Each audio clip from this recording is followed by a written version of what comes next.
topic comes up, we can dismiss people like Billy Carson, Zechariah Sitchin, Malachi York, or any one of these guys that are out here pushing a false narration about ancient history as it pertains to the ancient Sumerians. And one of the myths and deceptions is saying that the Anunnaki were those who came from heaven to key earth. That's not even in the grammar. That's not even the word. What we have is real simple. The first of all, the very first. Could I share my screen?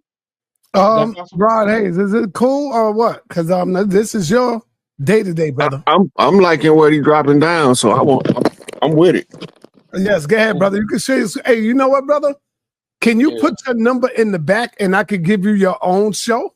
You could do your own show. I would love that. I'm surprised at you, brother Sonetta. Why you say that? Because you seem like you don't even know who the hell I am. I can't really see your face. Let me see you, because you blocked. Oh. Oh. I got you, yeah, but I still need your number, though. I forgot your number or something. Put your number in the back, brother. Yeah, in the chat. In the back. You are watching a master at work, Chuck Morgan. Share your screen. I think that this is necessary, and because I did this with the Smash Rockwell show, I think that is necessary to have to pull up again. Let me hit this. Let me make my screen large so that everybody can hit it. 1, 2, 3. But please bear with me. It's just going to take me just a second. Brother Rod Hayes, you can cut in whenever you're ready, brother. This is your show. Oh, by all means. By all means. All right. Can you see? Yes, I see it. All right. Now, this is done because I'm an intermediate Sumerian language student. And this is something really basic and simple. It's not anything that's hard, rough, or complicated, because it wasn't even something that is really much in Sumerian folklore and literature. Okay, so the Anunnaki appears in post-Akkadian Sumerian literature as gods of the royal seas. Okay, Anunnaki. First of all, you don't have. Well, let me go to this. Let me go here.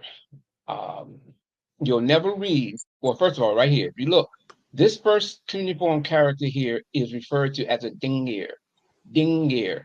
Okay, it is a determinative which classifies that what is to follow is either a deity name. In this case, it is a plural collective.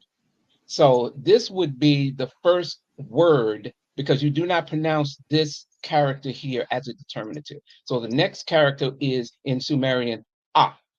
And A is the word that's used for water, liquid, semen, sperm. Okay. That is very key to this whole concept, because if you see Anunnaki, this is what is generally, as people like Billy Carson and Sitchin and them guys will say, but you don't have Anu.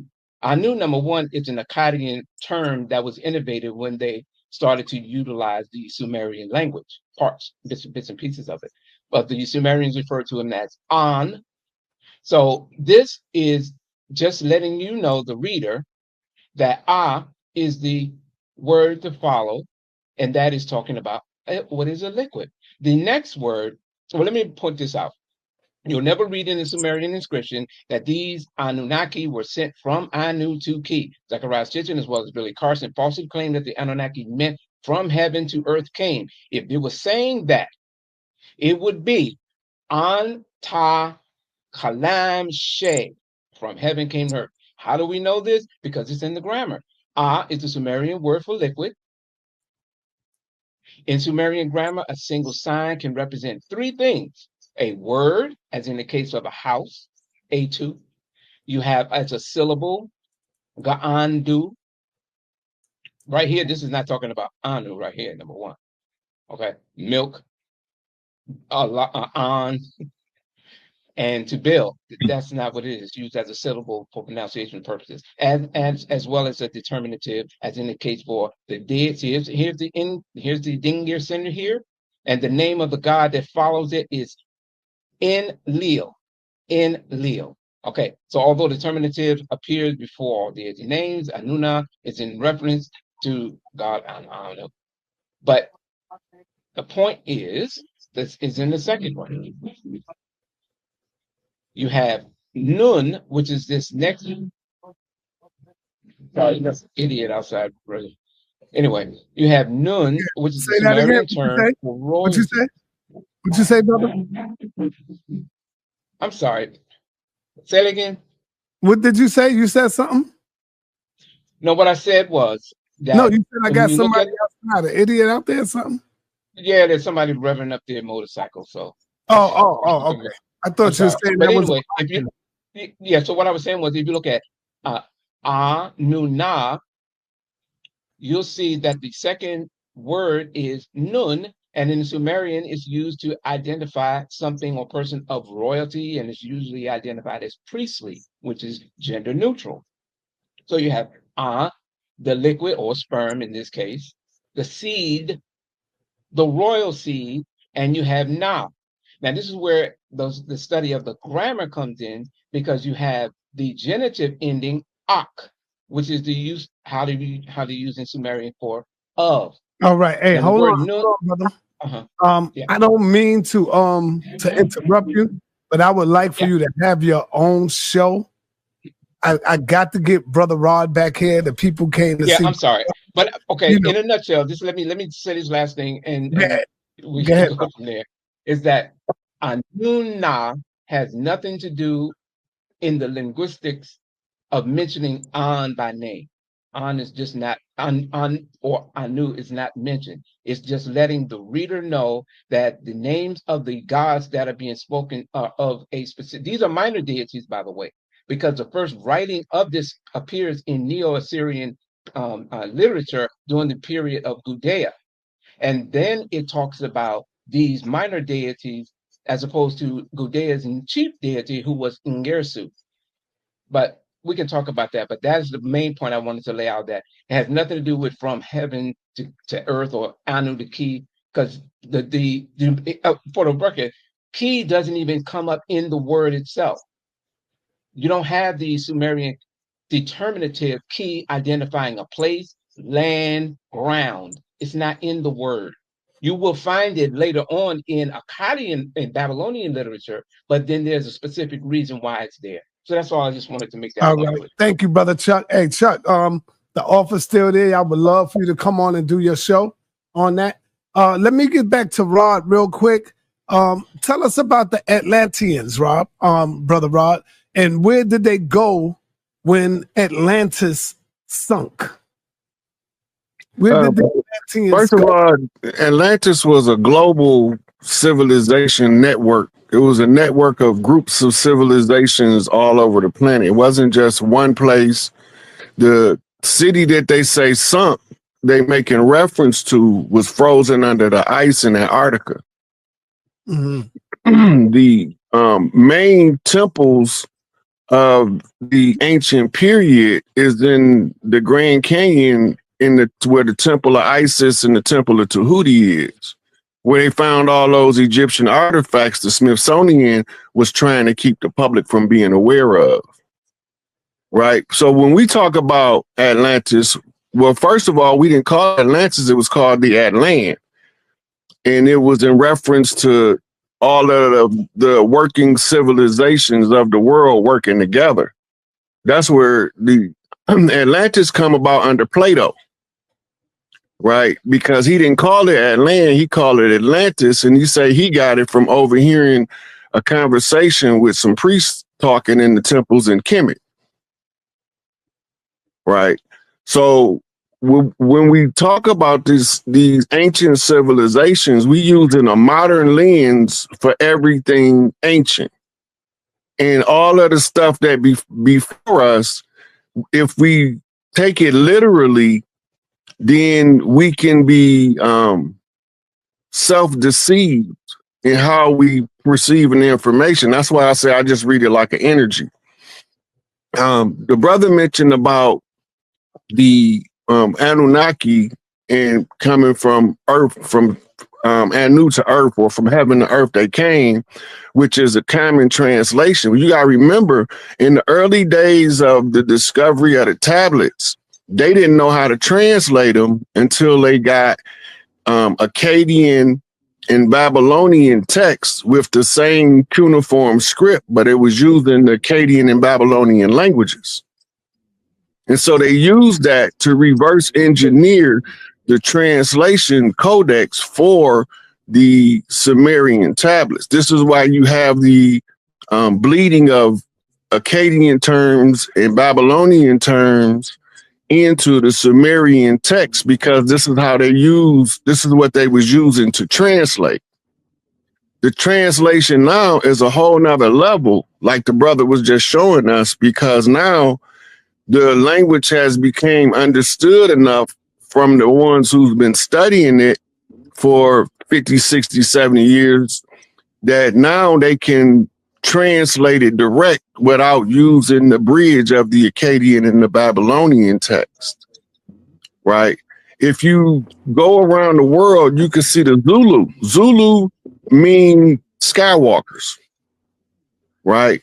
And you got other tribes around the world that mean they walk the skies. Well, what do Skywalker mean and how do you translate it becomes the issue when you deal with what the ancients are saying versus how we perceive reality thousands of years later. It's like somebody whispering in the ear in one part of the room, and when the message get to the last person, it's entirely different than the message that was delivered.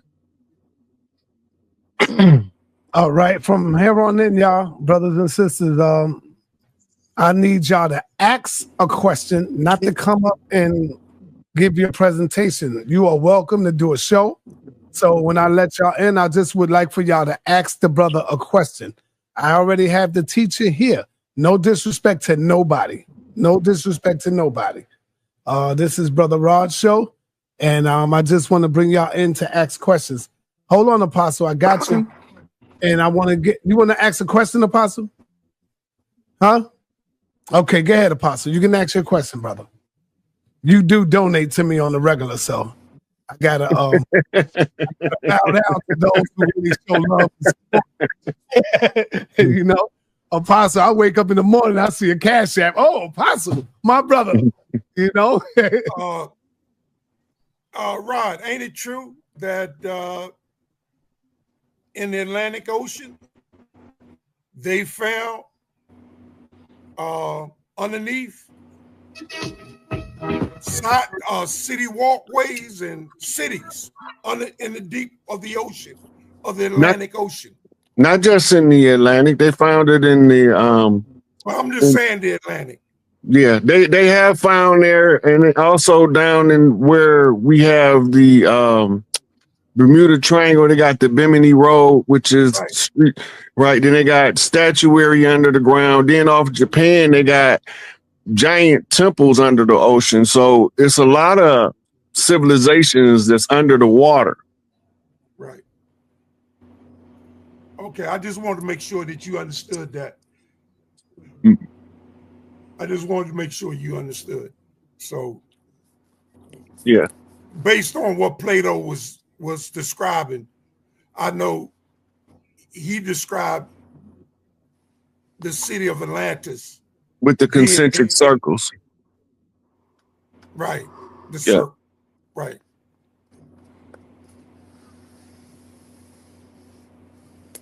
But the Septuagint was written in BC, before AD. The Old Testament Septuagint. It was written around 325 or 326 BC. So it's before the New Testament. But go ahead. I just want. All right, Apostle. All right. All right. Griffin, what's going on, brother? You have a question? Right. Yeah, how you doing, sir? I appreciate it. Good, Peace man. to the panel. I just had a question for Rod Hayes. So for thousands of years, you know, we relied on like stories and written records, but now today, we have phones, we have the cloud. We're able to basically dish out information instantly now due to the internet, phones, GoPros, and stuff like that. How do you think where we're at now will affect future generations and how they view history. Because like I'll give you an example, like 9/11, people actually recorded that. That's not something that you can refute or say didn't happen. Like people actually recorded that. So do you think moving forward, when we go hundreds and hundreds of years, it'll erase that gray area that we have dealing with thousands of years ago due to no actual records of us seeing things? Well, first of all, there's nothing new under the sun. Everything that we have now, we had before at a same similar period of time of a different era. As the eras go, the civilizations is normally become so decayed that the ones that you don't see, the Amun priest collapses the civilization to start it over. Now we at the conclusion of what's called the Piscean age and the onset of the Aquarian age, and a lot of the stuff that we didn't know before, we coming into the knowledge of. But in the gray area of perception is going to always be there, because that's part of how we perceive information. We perceive information primarily in the terms that we can relate to it. If you can't relate to the information, then you don't want to hear it. You don't want to hear it. You don't want nothing to do with it until you find some kind of way to relate to it that you can put it in your paradigm. Most people don't want to hear something that they don't understand, because that cognitive dissonance is very uncomfortable for them. And that's that gray area of what do we say happened or didn't happen, right? So that's why I say read it like an energy first, because now you have to train yourself how to read energy. And it's a lot of oracle training devices like tarot cards, the runes, the pendulum, that will also help you to refine your energy reads, right? So how we perceive information in the future, we might be using the technology so advanced that we might not even be able to see a footage in the old spectrum of the cameras that was being used. Because like first generation Microsoft Word don't work no more, but it's still there. It just don't work.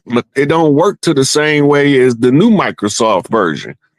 Because when they put the upgrades in, it also has to knock stuff out that's useless.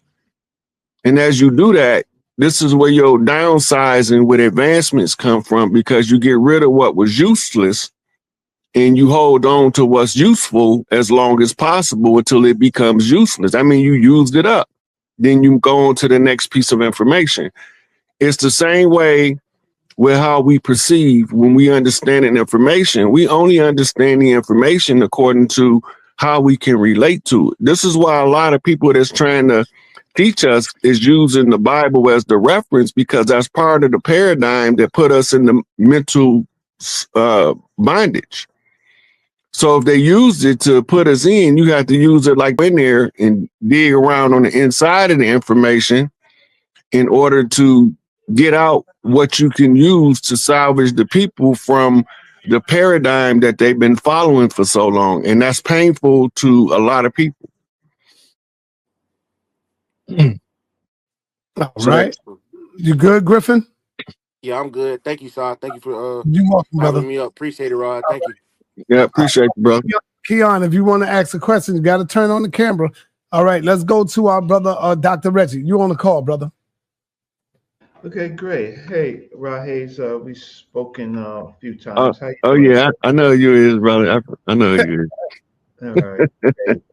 I'm not. I can only ask a question or two. So, the reason why Billy Carson got in trouble is because he was repeating things over and over and over again, particularly things like Christ wasn't crucified, right? And he got in trouble with a source, right?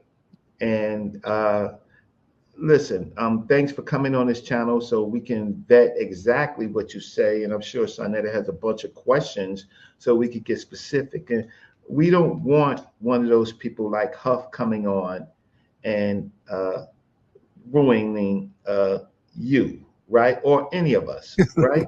So we're gonna have to be a little bit more specific, and we're gonna have to mention some sources at some point. So my question is, you made a statement that that what we call the Egyptians, those are the people of Africa in this particular Nile Valley area, which they call Tawi, right? The two lands.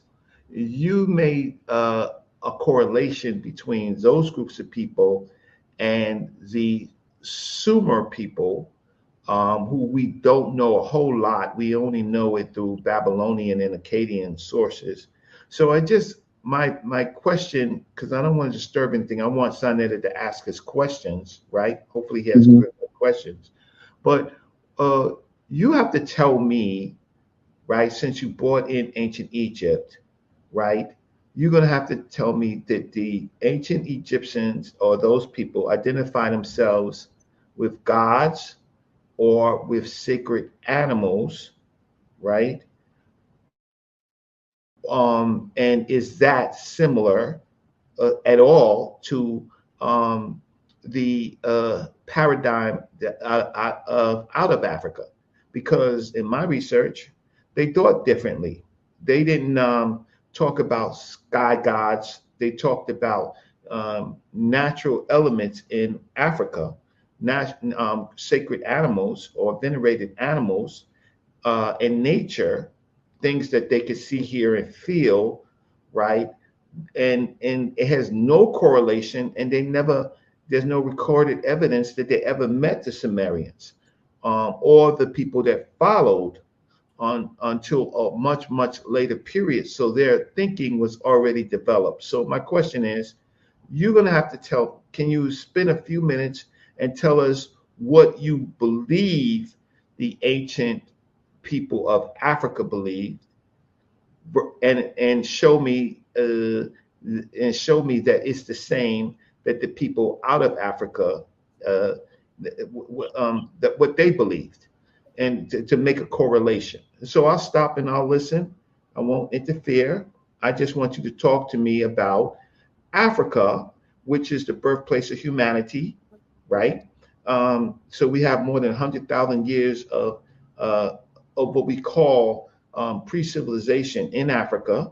And then we have these other groups of people out of Africa in their thoughts. So tell me what you know about what the people of Africa in the Nile Valley that we call ancient Egypt believed. And I'll mute my mic and I'll turn off my screen and listen.